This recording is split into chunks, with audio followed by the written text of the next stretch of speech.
Olá, você está no Química em Fluxo, o canal construído para organizar os seus estudos na química. Nessa aula, nós vamos finalizar a parte de considerações importantes em relação aos orbitais híbridos e vamos ver a quarta e a quinta consideração importante.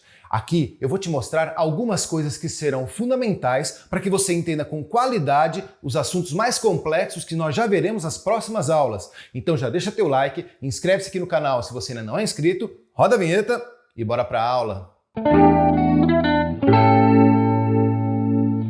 Como você já deve estar acostumado, antes de continuarmos, eu quero te mostrar qual vai ser o caminho que essa aula vai tomar e aonde esse conteúdo está inserido no universo da química. Segue para a tela.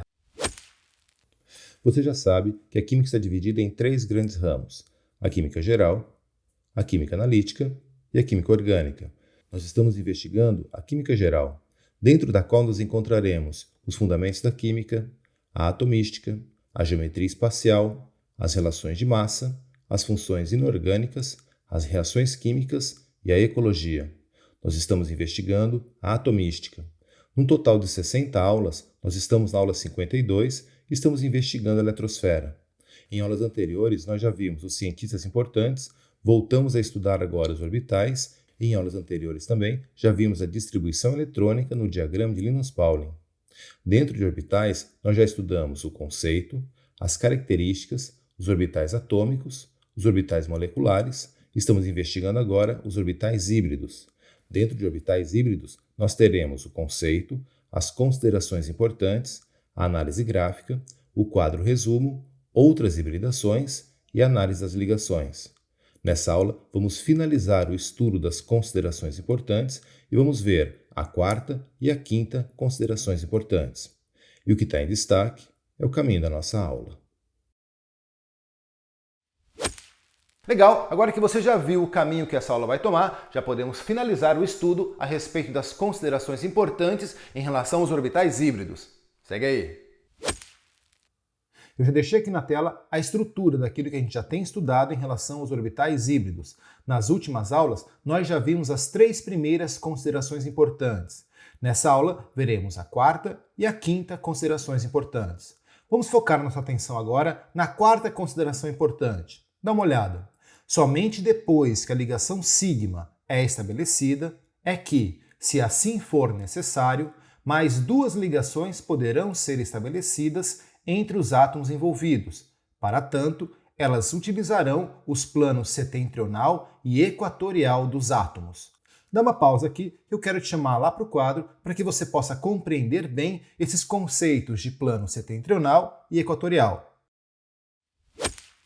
Esse primeiro ponto da quarta consideração importante quer lembrar você que, uma vez estabelecida a ligação sigma, existem ainda dois planos que os átomos podem utilizar para estabelecer ligações químicas entre si. E são esses dois planos que eu quero chamar a tua atenção. Aqui no modelo, se você olhar com atenção, você vai perceber que a ligação sigma já está estabelecida. Ela ocorre ao longo do eixo internuclear dos átomos, coisa que a gente já viu na aula anterior. Tudo bem? Uma vez que essa ligação está feita, nós temos ainda o plano equatorial e o plano setentrional dos átomos. E é em relação a esses dois planos que o primeiro item aí dessa quarta consideração importante está te chamando a atenção. Eu coloquei aqui no quadro o desenho para ficar ainda mais claro. A primeira ligação sigma está estabelecida ao longo do eixo internuclear. Perceba que aqui nós temos o primeiro núcleo, o segundo núcleo, e nós temos um eixo internuclear na qual a ligação sigma se estabelece. Tudo bem?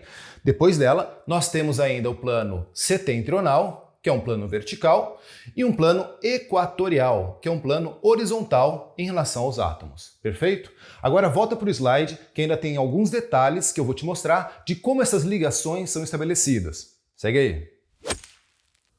Agora que você já compreendeu o que são os planos setentrional e equatorial dos átomos, vamos continuar investigando a quarta consideração. Dá uma olhada. Os orbitais p puros, presentes nos eixos que formam os planos citados, se deformam e se interpenetram nas respectivas extremidades, estabelecendo uma ligação entre orbitais p puros, a qual é chamada de ligação π.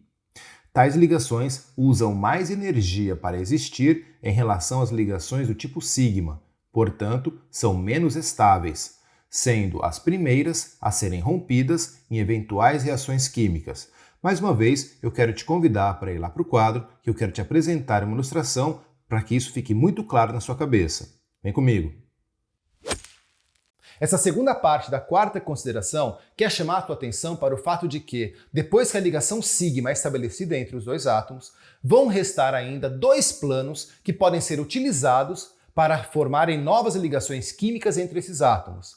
Essas ligações químicas vão acontecer devido à deformação dos orbitais p puros desses átomos, que vão se interpenetrar nas extremidades, gerando um novo tipo de ligação, a ligação π. Lembre-se que a ligação π gasta mais energia para existir do que a ligação sigma. Portanto, ela é mais instável que a ligação sigma e por isso serão as primeiras a serem rompidas numa eventual reação química. Tudo bem? Eu quero te mostrar aqui nos modelos essas ligações π. Perceba que, nesse caso, esses dois átomos já estão estabelecendo a ligação sigma e agora aqui no eixo setentrional os orbitais p puros vão se deformar e vão se interpenetrar nas extremidades, gerando aqui a primeira ligação π. Tudo bem? Perceba que o outro eixo, o outro plano, eu ainda não fiz a ligação π. Eles não estão deformados e não estão se interpenetrando nas extremidades. Eu vou te mostrar aqui na sequência. Nesse modelo, nós temos os dois átomos estabelecendo a ligação sigma, que é a primeira que se estabelece, e nós temos agora no eixo setentrional e no eixo equatorial, nós temos agora as ligações π, que ocorrem devido à deformação dos orbitais p puros, que vão se interpenetrar nas extremidades, gerando uma ligação π no plano equatorial e uma outra ligação π no plano setentrional. Tudo bem? Algo muito importante de você lembrar aqui: as ligações π sempre acontecem entre orbitais p puros. Guarde isso com muita atenção. Ligações π acontecem somente em orbitais do tipo p puros. Tudo bem? Não tem hibridação, não tem hibridização dos orbitais que fazem ligação π. Certo? Volta para o slide que eu tenho mais alguns detalhes para te apresentar. Segue aí. Agora que você já entendeu os conceitos de plano setentrional e equatorial e já sabe que os orbitais p puros desses planos se deformam e se interpenetram nas extremidades, gerando as ligações π, eu quero te mostrar a continuação dessa ilustração. Dá uma olhada. Utilizando o carbono como exemplo, ele estabelece 4 ligações covalentes. Teremos, além do carbono estabelecer 4 ligações simples, as seguintes possibilidades utilizando as ligações π. A primeira possibilidade, o carbono pode estabelecer 2 ligações simples e uma ligação dupla. Dá uma olhada, eu vou colocar ali primeiro 2 átomos de carbono e perceba que cada um desses átomos já estão fazendo 3 ligações. A quarta ligação entre eles será do tipo π e ocorrerá no plano setentrional dos átomos. A representação dessas ligações na fórmula estrutural é a seguinte: primeiro, nós teremos os 2 carbonos estabelecendo as ligações sigma. Cada carbono já está fazendo outras 2 ligações sigmas com outros átomos independentes. Tudo bem? O segundo traço que a gente vai colocar entre os 2 átomos de carbono vai representar justamente a ligação π que está sendo estabelecida. A segunda possibilidade é o carbono pode estabelecer 2 ligações duplas. Dá uma olhada. Primeiro, eu vou colocar ali 2 carbonos e o carbono da esquerda já está fazendo 3 ligações do tipo sigma. O carbono da direita só está fazendo uma ligação. O carbono da direita vai se ligar a outro átomo de carbono que, por sua vez, já está ligado a outros 2 átomos independentes, todos de forma sigma. Tudo bem? Perceba que os átomos das extremidades têm 3 ligações químicas cada um, e o átomo central tem apenas 2. Então, as outras ligações que vão se estabelecer entre esses átomos serão do tipo π.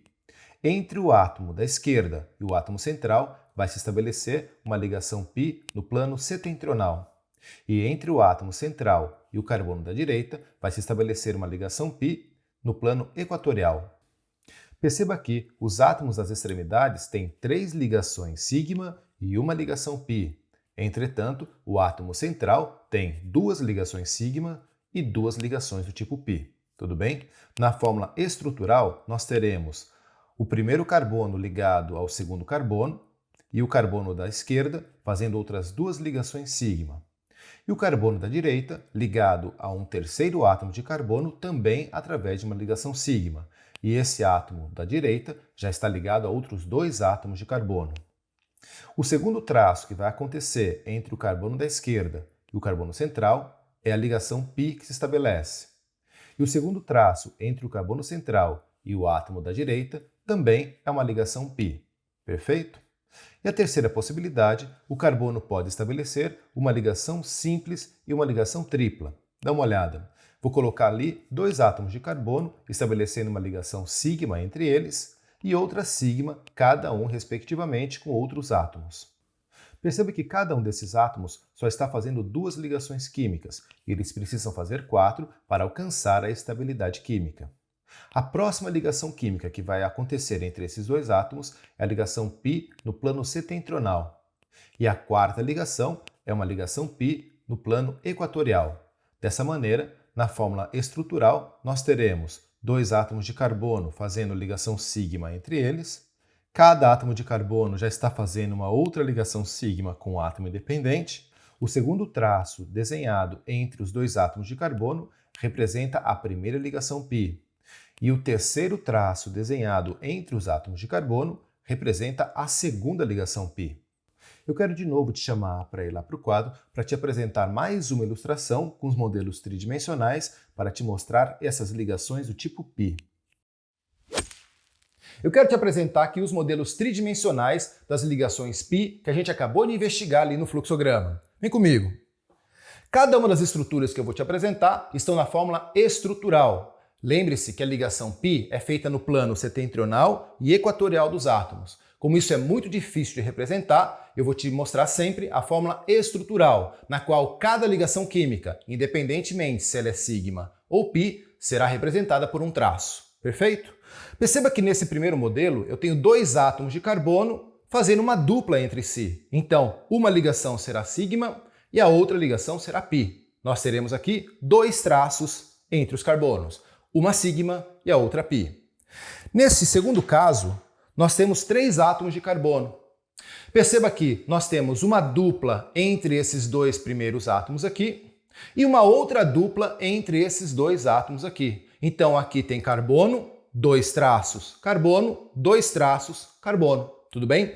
Os carbonos das extremidades estão fazendo suas 4 ligações químicas, mas eles têm 3 ligações do tipo sigma e uma ligação do tipo π. E o átomo central também está fazendo as suas 4 ligações, mas ele tem 2 do tipo sigma e 2 do tipo π. Perfeito? Nesse terceiro caso, nós temos dois átomos fazendo 3 ligações entre si, ou seja, teremos carbono, 3 traços, carbono. O primeiro traço representa a ligação sigma, é a primeira que se estabelece, é a que gasta menos energia, é a mais estável e a última a ser rompida numa eventual reação química. Tudo bem? As outras 2 ligações são do tipo π, ou seja, gastam mais energia para existir, vão ser rompidas primeiro numa reação química e tem muito mais instabilidade do que a ligação sigma. Perfeito? Então, nesse caso, nós temos carbono, 3 traços, carbono. Ou seja, cada traço representa uma ligação química. O primeiro traço é a ligação sigma e os outros 2 traços, as 2 ligações π. Perfeito? Volta para o slide que eu ainda tenho a quinta consideração importante para te chamar a atenção. Segue lá. Dá uma olhada na quinta consideração. Todas as ligações do tipo sigma, assim como os pares de elétrons não ligantes do átomo analisado, apresentam a mesma energia. Para justificar esse fato é que foi proposto a hibridização de orbitais que encontram-se na mesma camada. Por outro lado, a ligação do tipo π, por apresentar a necessidade de uma deformação do orbital atômico, ela sempre envolverá apenas orbitais p puros. Assim, a ligação π sempre será em orbitais p puros, sem exceção. O que essa quinta consideração quer dizer? Que justamente a hibridização dos orbitais acontece nas ligações do tipo sigma. As ligações do tipo π não utilizam da hibridização de orbitais porque sempre acontecem entre orbitais p puros. Legal, o conhecimento e domínio dessas 5 considerações importantes que nós vimos nas últimas aulas em relação aos orbitais híbridos serão fundamentais para que você possa avançar com qualidade nos assuntos mais complexos que nós veremos nas próximas aulas. Por isso, vamos fazer um exercício para que você coloque na prática tudo aquilo que você acabou de ver na teoria. Segue pronunciado. Dá uma olhada no enunciado da questão. Analise as proposições abaixo relacionadas aos conceitos de orbitais atômicos. Em seguida, assinale a opção correta. Dá uma pausa no vídeo, tenta responder, que eu já volto com a correção. E aí, conseguiu responder a questão? Vamos corrigir. Primeira proposição. Toda matéria é tridimensional. Portanto, um átomo pode realizar no máximo até 3 ligações com outro átomo. Essa proposição é verdadeira. Segunda proposição. Os átomos que, naturalmente, não encontram-se quimicamente estáveis precisam estabelecer ligações químicas com outros átomos. No caso de ligações covalentes, ocorre uma interpenetração de orbitais atômicos, gerando os orbitais moleculares. Essa proposição também é verdadeira. Terceira proposição. A primeira ligação covalente que se estabelece entre 2 átomos é a ligação do tipo sigma, a qual ocorre no eixo internuclear dos átomos. É a que gasta mais energia e, por isso, representa a ligação covalente mais estável. Essa proposição é falsa, porque a ligação sigma é a que gasta menos energia para existir. Tudo bem? Quarta proposição. As ligações do tipo π são ligações que ocorrem nos planos setentrional e equatorial dos átomos. Elas só se estabelecem depois que a ligação sigma já estiver sido estabelecida e são as primeiras a serem rompidas em eventuais reações químicas. Essa proposição também é verdadeira. Quinta proposição. A hibridação de orbitais atômicos não ocorre nas ligações do tipo π. Essa proposição também é verdadeira, porque as ligações do tipo π sempre acontecem em orbitais p puros. Tudo bem? Com isso, nós temos 4 proposições verdadeiras e a resposta está na letra D. Muito bom! Nessa aula eu quis te apresentar as 2 últimas considerações importantes em relação aos orbitais híbridos. Lembre-se, se 2 átomos já estabelecem uma ligação química sigma entre si, vão restar outros 2 planos, setentrional e equatorial, que eles podem utilizar para estabelecerem novas ligações químicas, e essas ligações sendo do tipo π. Lembre-se de uma coisa, ligações π são feitas em orbitais p puros, ou seja, não acontece hibridização de orbitais em ligações do tipo π. A hibridização de orbitais é um assunto de ligações sigma. E na próxima aula nós já vamos começar a investigar os gráficos que demonstram as energias envolvidas nos orbitais puros e hibridizados. Não perca! Se você gostou dessa aula e tem gostado das aulas que eu tenho feito para você, já sabe, deixa teu like em cada uma delas. Isso nos ajuda muito a fazer o canal crescer. Inscreve-se aqui no canal se você ainda não é inscrito e compartilhe esse vídeo com seus amigos. É isso aí, um forte abraço e até a próxima aula. Tchau!